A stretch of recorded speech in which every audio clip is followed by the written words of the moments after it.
అందమైన చర్మ సౌందర్యం మీ సొంతం. Second aqua radiance deep cleansing gel.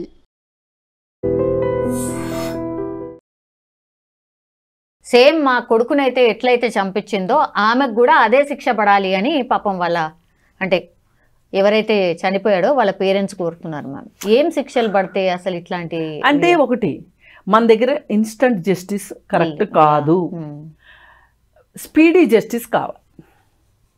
Instant కాదు కానీ స్పీడీ. ఇన్స్టంట్ జస్టిస్ అంటే ఏంటి? ఎక్కడి నుంచి అయితే ఆ అబ్బాయి వాళ్ళు ఎలా అయితే హత్య చేశారో ఈ అమ్మాయిని కూడా అలా హత్య చేయాలి. లేదు పోలీసులు ఎన్కౌంటర్ చేయటాలు, ఇవన్నీ ఇన్స్టంట్ జస్టిస్లు. ఇన్స్టంట్ జస్టిస్ వల్ల ప్రయోజనం లేదు.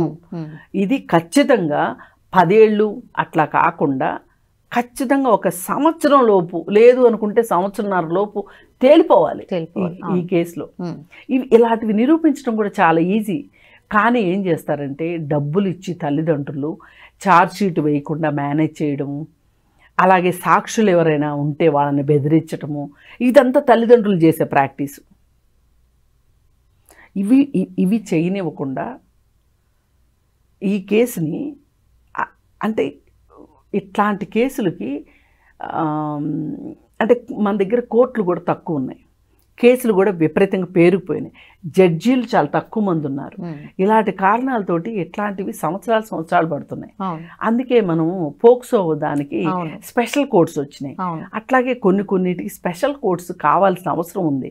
ఇది ఫ్యామిలీ రిలేటెడ్ కేసు కాబట్టి ఈ ఫ్యామిలీ రిలేటెడ్ కోర్టులో గనక ఇది క్రిమినల్ కేసు లాగా కాకుండా, క్రిమినాలిటీ ఉంది కానీ ఇది ఛేదించవలసింది మటుకు ఫ్యామిలీ కోర్టుకి ఇస్తే గనక ఫ్యామిలీ కోర్టులో తక్కువ ఉంటాయి కేసులు. కాబట్టి త్వరితగతిన న్యాయం జరగాలి. ఇట్లాంటి వాటిని ఎక్కువ ప్రచారం చేయాలి. ఇప్పుడు పోలీసులు కూడా ఏం కోరుకుంటున్నారంటే, న్యాయస్థానాలు కూడా ఏం కోరుకుంటున్నాయంటే, నేరం జరిగినప్పుడు మాట్లాడతారు మీలాంటి వాళ్ళందరూ, కానీ ఒక తీర్పు వచ్చినప్పుడు మీరు మాట్లాడరు, చట్టాల పట్ల అవగాహన కల్పించరు అని మాలాంటి సోషల్ యాక్టివిస్టుల మీద, మీలాంటి మీడియా ఛానల్స్ మీద వాళ్ళు దుమ్మెత్తిపోస్తున్నారు ఒక రకంగా. వాళ్ళు అనేది కూడా కరెక్టే. మనం కూడా ఏంటి అంటే ఎప్పటికప్పుడు సెన్సేషన్ కోసం చూడటం కంటే కూడా అవగాహన కోసం కూడా చూడాలి. తల్లిదండ్రులకు అవగాహన, ఇందులో ఆ అమ్మాయికి అవగాహన, అంతేగాని ఇప్పుడు ఆ అబ్బాయికి అవగాహన లేదను, ఆ అబ్బాయి తల్లిదండ్రులకు అవగాహన లేదు అని అనడం చాలా తప్పు. ఎందుకంటే అసలు అంత అనుమానమే ఉంటే ఇంకా పెళ్ళిళ్ళు ఎలా అవుతాయి? అవు కదా. అందుకని తల్లిదండ్రులు పిల్లల కన్సెన్సెస్ ఏంటి?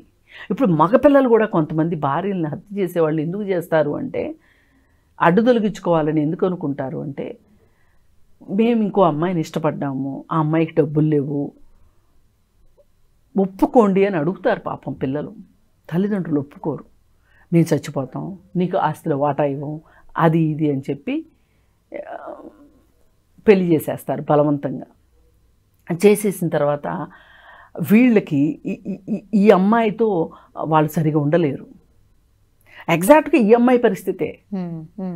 కాకపోతే ఏంటంటే, నేను ఇందాక ఫస్ట్లో చెప్పాను చూడండి, సొసైటీ నామ్స్ ప్రకారం ఇద్దరిని మెయింటైన్ చేయొచ్చు అనే ఒక వెసులుబాటుతోటి మగవాడు మెయింటైన్ చేసేస్తా. అందులో కూడా చాలా కష్టాలు ఉంటాయి. అది వాడేదో తెగ సుఖపడిపోతున్నాడని నేను అనట్లా.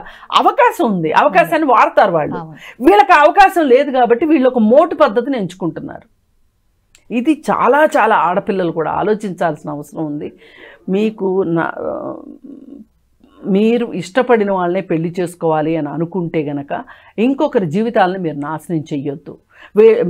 ఆగండి, 5 ఏళ్ళు 10 ఏళ్ళు ఆగండి, చేసుకోండి. మీ తల్లిదండ్రులకే విసుకొస్తుంది మీ ప్రవర్తన పట్ల. అంటే వీళ్ళు ఇంత గట్టిగా ఉన్నారు అంటే సరే కానీ చావని అని, ఇష్టం ఉన్నా ఇష్టం లేకపోయినా చేసిన వాళ్ళని చూశాను నేను. అవును. అందుకని ఏంటంటే తల్లిదండ్రులు మారాలి, పిల్లలు మారాలి. లేనప్పుడే ఇలాంటి హత్యలు జరుగుతాయి.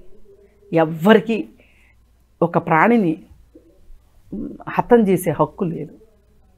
ఈ కేసు మట్టుకు, ఇట్లాంటి కేసులు మట్టుకు త్వరితంగా పరిష్కారం జరగాలి. మనం కూడా ఎక్కువ మాట్లాడాలి. Yes ma'am, sure ma'am. Thank you. భర్త కుళ్ళిపోయిన స్థితిలో మృతదేహం అయితే దొరికింది, కానీ భార్య సోనం భర్త పేరేమో రఘువంశీ, భార్య పేరు వచ్చేసి సోనం. భార్యనే భర్తను చంపించిన పరిస్థితి.